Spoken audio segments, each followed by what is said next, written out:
dari program studi Pendidikan Islam Anak Usia Dini semester 5 Fakultas Ilmu Tarbiyah dan Keguruan UIN Sunan Kalijaga, Yogyakarta.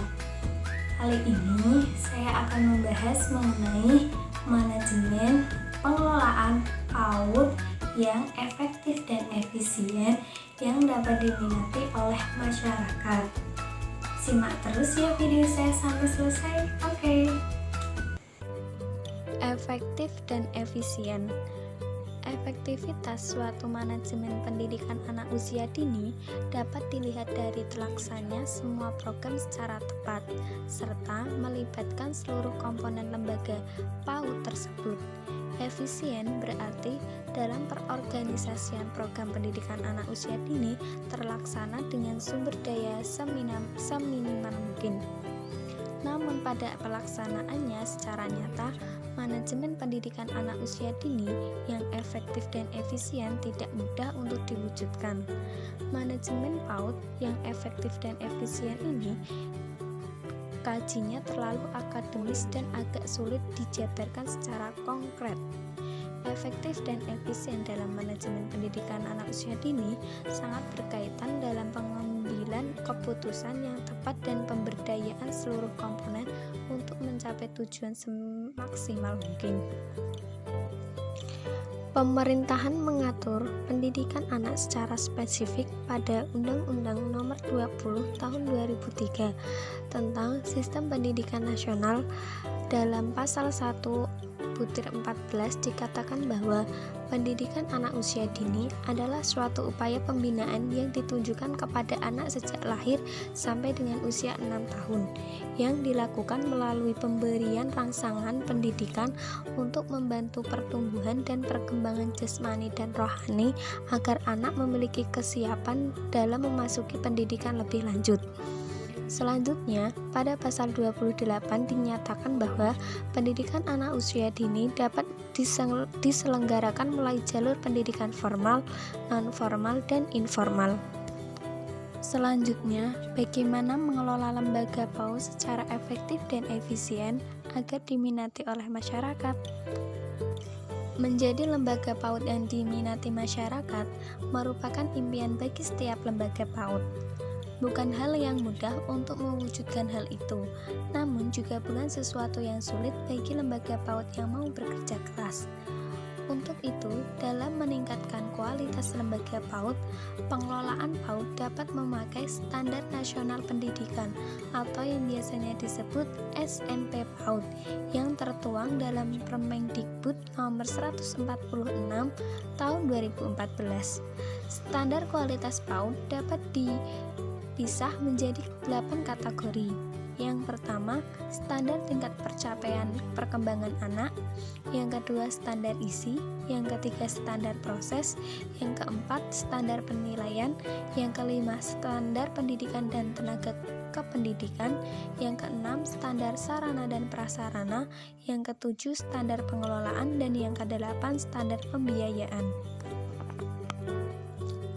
Untuk menjadi lembaga PAUD yang berkualitas, paling tidak harus memenuhi standar pendidikan anak usia dini yang sudah ditetapkan oleh pemerintahan berdasarkan Permendikbud tersebut. Untuk memenuhi standar SNP PAUD yang ditetapkan oleh pemerintah bukanlah hal yang tidak mudah. Untuk itu, dalam mewujudkan hal tersebut tentunya diperlukan biaya dan kerja keras dari seluruh komponen lembaga PAUD, mulai dari badan pengelolaan, kepala sekolah, guru, orang tua murid, serta masyarakat. Pada kenyataannya, sebagian besar lembaga PAUD, utamanya lembaga PAUD swasta, mengalami kesulitan dalam memenuhi standar tersebut akibat kurangnya dana yang dimiliki. Sebagian besar lembaga PAUD swasta hanya mengandalkan sumber pendanaan dari biaya SPP yang dibayarkan anak-anak setiap bulan dengan nominal yang rendah. Sumber dana yang didapat ini tidak seimbang dengan kebutuhan lembaga PAUD dalam penyelenggaraan pembelajaran. Bahkan di beberapa tempat, guru rela tidak digaji agar pelaksanaan pembelajaran tetap berlangsung. Cara-cara yang dapat digunakan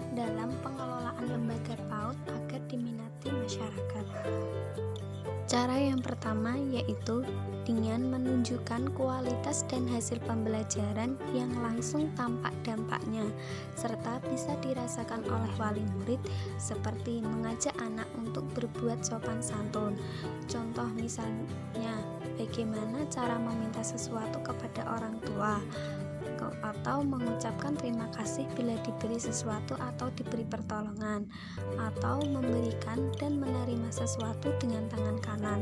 Contoh yang kedua yaitu membangun komunikasi yang baik antara lembaga PAUD dengan orang tua murid, seperti mensosialisasikan visi misi dan tujuan lembaga PAUD melalui rapat atau pertemuan wali murid dengan maksud dan tujuan lembaga, yaitu mempunyai kesamaan tujuan serta persepsi dalam mendidik anak, atau apa yang telah diajarkan di PAUD bisa dilanjutkan di rumah. Cara yang ketiga, mewadahi kreativitas dan prestasi anak yang dapat dilihat langsung oleh masyarakat.